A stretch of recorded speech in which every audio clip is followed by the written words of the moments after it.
Hello everybody, it's Warhammer here with another bit of Total War Warhammer 2 Quick Match gameplay. This time around we're on the Battle of the Cairns playing as the Force of the Lizardmen against the Force of the Dawi. And in this matchup we are running a pretty similar build to the old school Lizard builds I used to run against the Dawi before the Prophet and the Warlock dropped. That said, we do have a few small changes here, the most significant of which is 10-1, as well as some red-crested skinks. But one of the things I really want to highlight about this composition is that it has 0 spend left over. And if there's one thing you should really know about Warhammer multiplayer, is that if you have 0 gold left over to spend, that means your build is really good and competitive. If you have any gold left over, that means you're a bad player and should probably quit the game and uninstall. Because that's just the most important part. If you have like even 1 gold left over, that's just terrible. Basically, you don't know what you're doing.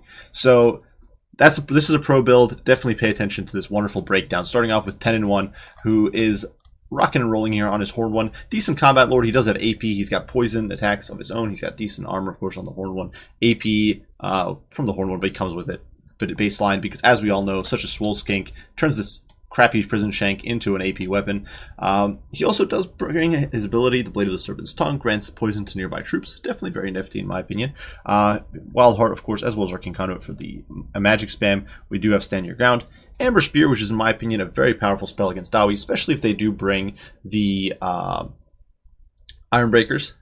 The fact that 10-1 is a Lord Beastcaster and a Lord is actually one of the things that made me really happy. The Lizardmen finally have an Amber Spear throwing caster Lord option. And he also does have Wisdom's Wild form here. In case we don't have much to do with Amber Spear, we can spam that and get some good buffs and deep buffs that way. Now for the rest of the army, well, we do have 2 Skink Chiefs. These guys are on foot, stripped down to nothing. These guys are just there to zone away gyrocopters, which are a pain in the rear for Lizardmen builds in my experience. Ripperdactyls and Pterodons are just way too easy to shoot away for dwarf shooting, and you really don't want them getting and you don't really want to try to engage gyros in melee because usually just get shot to death. Besides that, frontline, 3 Temple Guards, stellar unit against dwarves. Kind of overlooked by a lot of players in my experience. Simple fact is these guys do have AP. They attack very quickly for halberd. They have shields, which is great against Dawi. 8,000 HP is just brutal, very difficult for the dwarves to cut through. They've got decent melee defense. All in all, they're very solid. Ignore the fact that they're halberd unit. They're definitely very much sort of hybrid bastardized unit, much more akin to say Black Orcs, who in fact these guys beat Black Orcs 1v1, which is insane. Besides that, we do have Saurus warriors on the flanks just to extend the line. These guys will also trade pretty well into Dawi. They'll beat down Longbeards and lower end dwarf chaff pretty efficiently. And finally, going very wide, we do have multiple units of skinks as well as a single unit of red crested skinks here, the cohort of Sotek. On the other end, we do have these 2 skink cohorts as well as these red crested skinks, but due to the constraints of our deployment zone, I wasn't able to deploy them out here where I really want them. Either way, one of the cool things against Dawi is that you don't need to go super fast. You don't need to necessarily bring cav in my experience. Skinks are fast enough. 46 speed is good enough to get into most backlines and really be a pain in the rear, and also mess with slayers, which can often be a nuisance. And while cold ones are very strong, you can bring 2 skinks, 3 skinks, or almost for the price of 1 unit of cold ones, which is pretty nuts. Now for my opponent, he did decide to go very wide here with his Dawi army, a pretty standard strategy or tactic against the dwarves. He's got Ungrim Iron Fist, who's not that common of a lord, admittedly. He does have, of course, very solid stats. He's been buffed lately, still not the greatest of lords, but you know, he's got Death Blow, so he can do some damage when he's crippled. He's got Foe Seeker for that added mobility, and Axe of Dargo for that crazy boost to his damage output. Though no Red Ruin, so he's not going to be nuking his own stats for gain here. Says that we do have a bunch of Longbeards in the front line. Very frustrating unit for the Lizards to beat down. Definitely not unkillable or something, but it takes forever for the Lizards to kill them, and it's very, very frustrating. Dwarf Warriors are on the flanks here, providing additional support. There are also multiple units of Slayers, one over there, the Dragonbacks, as well as normal Slayers back there. We do have a unit of Longbeards here in the very back. And finally, a big firing line, and we've got multiple units of Thunderers, 4 in total, as well as 3 Bolt Throwers, which is an interesting pick. I don't see these guys too often, but they are immediately teeing off on me, and they're doing quite a bit of work. They've managed to pick off a few Temple Guards, since one of my poor Skink Chiefs flying there. But this guy just picks himself up. He's no wuss. He's a champion of the lizard people, and he just stands up after taking a bolt to the face. A bolt that's basically the size of him, which is pretty nuts. Either way, the Temple Guard are taking quite a beating. Bolt throwers can definitely chew through infantry okay-ish when they focus fire. You can see these guys. And keep in mind, most of these are model losses. So they've lost 6,000 or they've lost about 1,000, 1,400 HP now.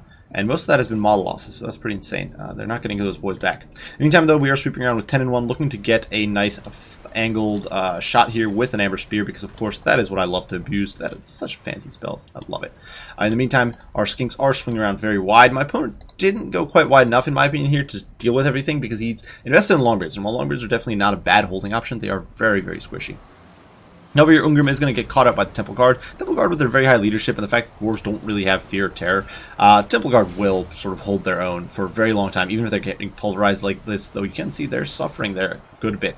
Meantime, over here, the skinks are coming out of the woods. Just one unit swarming down here into the artillery. 10-1 dives into the pocket. I was looking to get an Amber Spear down the line here, but he just didn't want to cast. One of the big problems with Amber Spear, admittedly, is the fact that it's kind of a bugged or messed up spell. I'm not entirely sure why, but it tends not to go off or get disrupted mid-cast, or just have an excessively long windup. It's kind of a buggy spell, and you're going to see it here as I try to cast it, and it just keeps refusing to go off.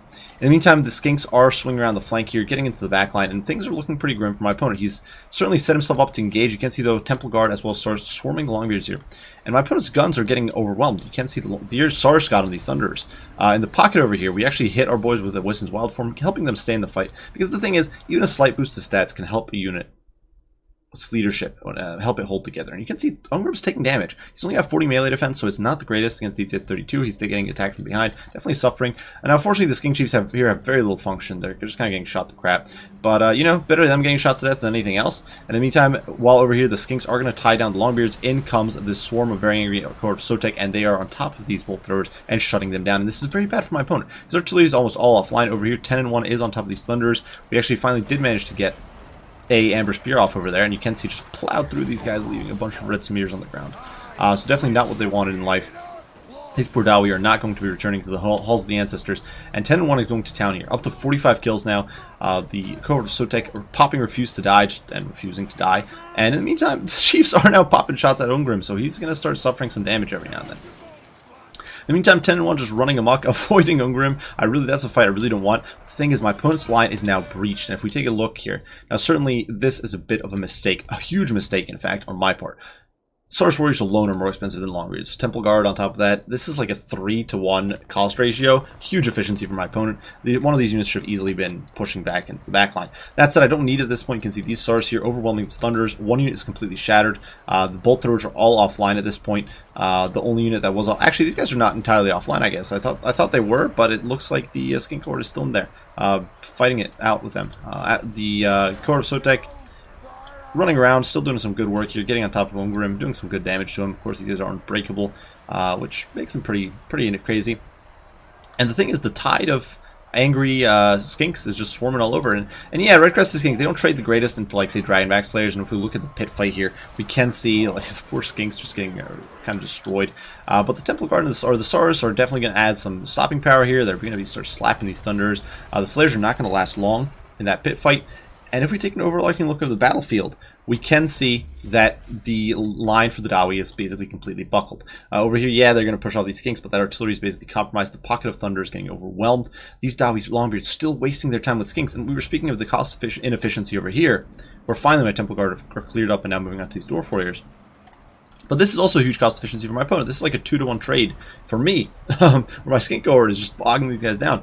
And now more skinks are flowing back into the fray, which is huge because every unit of skinks that gets in here is disrupting Thunders, buying me time, being a pain in the rear. Over here, Ungrim is slaughtering cohort of Sotek, but he's bleeding for it. He's losing HP, and he's suffering. He's taking a pounding. Over time, these guys will whittle him down a good bit. And yeah, these Thunderers here definitely unloading some damage, whittling me down. Over here, though, the Sars are starting to win out. Despite the fact these guys got shot to crap early on, they're still sticking around. Ungrim here getting shot to death by the Skink Chiefs. And more Skinks flowing in. The battle just keeps going, and we're not giving in. And now the Temple Guard here is freed up. And keep in mind, now, certainly, if we look at this from this angle, we can see just how much of my army is messed up. The thing is, we still have essentially 2 full units in reserve over here. We've got our unit of Saurus Warriors almost at full HP, same with this unit of Temple Guard. And once these guys clear up this flank and they get engaged, and honestly I should be engaging much sooner here, it's all over. This is all basically a shooting blob. Dwarf shooting is not fast enough to kite from even Saurus or Temple Guard, who aren't the most mobile infantry to begin with. We're casting Whistle's Wild Form, which is making our boys much tankier against all the non-AP Dwarf crap. Dragonback Slayers, not the greatest against like Saurus. We got Cold-Blooded popping in there to help prevent them from rampaging, or to help prevent them from routing, because their leadership was very close to buckling. Over here, the Red-Crested Skinks plowing through the Temple Guard, still very stable, confident, and just crushing through their way through. Unfortunately, the Skink Chiefs here getting destroyed by the Thunder Fire, but you know, it just doesn't matter. The thing is, yeah, the Thunders focus these guys down, but it's not really a huge win for my opponent because he needed to deal with the infantry that's swarming. My infantry here is winning the fight. And once these last vestiges of defense are gone, it's all over for these Thunders. And these vestiges are almost gone. These Longbeards down to 9 models, basically goners. Over here, 10 and 1 is diving into the fray, helping these Skinks dispatch these Dwarf Warriors, poisoning them and making them weaker.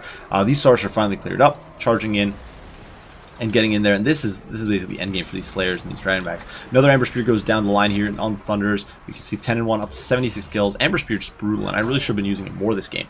Ungrim diving in on these Skink Hordes. He'll be able to beat them up and rout them, in fact, but he's down to 368 HP. And we'll just keep whittling him down. The Court of Sotek here down to 4 models, slaying out with Slayers. So the battle of just crazy nut jobs going toe to toe. One for Kin and Clan, one for the Snake Prophet himself. Finally, he does go down there, but by this time the damage has been done. You can see another spell going down. Wisdom's Wild Form Overcast. All this stuff here is non-AP and melee, so huge buff for these guys. Temple Guard now swarming in, 10 and 1 chasing these bad boys off the field. Dwarf Warriors really gone, and yeah, it's just clean up an Isle 9 at this point. We're just swarming in. A whole full flesh unit of Temple Guard here is going to make short work of these Longbeards. And my opponent does GG out at this point, giving me a Pyrrhic victory. So if we take an overarching look at the build here, all satire aside, obviously this isn't a perfect build, but this is a pretty competitive build in my humble opinion. The 10 and 1 Amber Spear, very strong against the Zawi. If your opponent brings Longbeards, which are, or not Longbeards, Iron Breakers, which are such a pain sometimes for the Lizards, you can hard counter them pretty well with 10.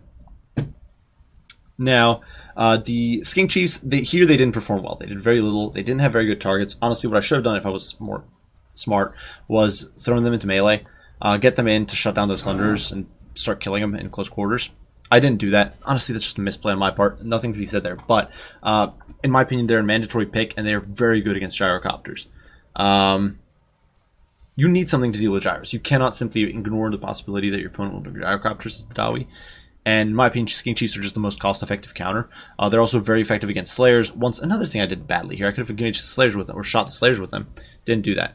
So it's a misplay. Not much to be said, but Skink Chiefs are very valuable in this matchup. Skink Hordes give you that swarming potential. Like I said earlier, you don't need high speed to deal with Dawi. 46 speed is more than any unit they have, including Slayers. Or any ground unit. I guess Gyros are faster, but who gives a damn? It's fast enough to get into the back lines, and because you can bring, like here, I can bring, technically you can, for a single cold one, like just a vanilla cold one, you can bring 3 units of Skink Hordes almost. That's a pretty huge cost gap. It means you can essentially tie down a unit of Slayers, plus keep in mind these guys will do better against Slayers because they don't get to dumpster immediately. You're not as concerned about your opponent Rune of Wrath and ruining you. You've got much more swarming potential. Oftentimes, as you saw in that game, we got like our red-crested Skinks into the actual backline, so they were murdering my opponent's shooting, while the normal Skinks just took the brunt of the fight against, say, the Longbeards, the Dragonbacks, or the Dwarf Warriors, and they just tied them down. The Skinks obviously didn't win any of those fights, but they just bought me time, while the more efficient red-crested Skinks, who are also very agile and AP, got into the backline, started messing up some Thunders, messing up some Bolt Throwers, and doing Sotek's work there. Source Warrior is great in this match, same with Temple Guard, like I said earlier. They trade very well with Dwarves on a cost efficiency basis. They just don't trade well with them on a time efficiency basis, is what I guess how I'd put it. It just takes forever to kill the Dwarves, but you can kill them and kill them in a pretty nasty fashion. The Temple Guard will, for example, beat the Grumbling Guard, I'm pretty sure, in a straight up fight, which is nice. They'll trade reasonably efficiently into Iron Breakers, trade very efficiently into basically every other Dwarf infantry, so good stuff. For my opponent's build, I don't think it's necessarily bad. My main critique is that it is a little too melee or a little too shooting focused. He didn't really bring backline defense. He didn't have runesmiths or rune lords, which I understand but because he was going with Ungrim here. But if you want to go for better backline defense, in my opinion, you need to bring some miners just for the cheap trash. You know, every Longbeard is essentially 2 miners, so you could easily bring like 2 Longbeards to anchor your front line, and then that frees up like 6 miners you can bring in quick match. And even if you're playing in, say, a tournament, you can still do like 3 Longbeards and get 4 miners in there, which is a huge increase in your area coverage. The other thing, bolt throwers as well. Not necessarily the biggest fan. One of them did rake in 30 kills over the course of this game, which isn't bad. But when push comes to shove, I'm not that sold on him. I don't know. Maybe it's just me. Obviously, on a smaller map like this one, I think they might have a slightly better niche. But just not the biggest fan of bolt throwers. I'm not entirely sure what to say for them. Their DPS, not the greatest. They do pick off usually a model a shot, even on, say, Temple Guard, but you only got 3 shots per volley, so it's a little rough. I don't know. I'd probably rather get like a unit of iron drakes with Trollhammer torpedoes and even more with than the Trollhammers, but that might just be me. Anyways, well played to Chaos here. I do hope you guys enjoyed the video. Hope you found it entertaining and fun. If you did, be sure to leave a like, subscribe, and share. If you have any comments, criticism, questions, be sure to post them down in the comments. I'll do my best to respond as soon as I can. I do thank you all for watching, and I will see you all in the next one. Bye for now.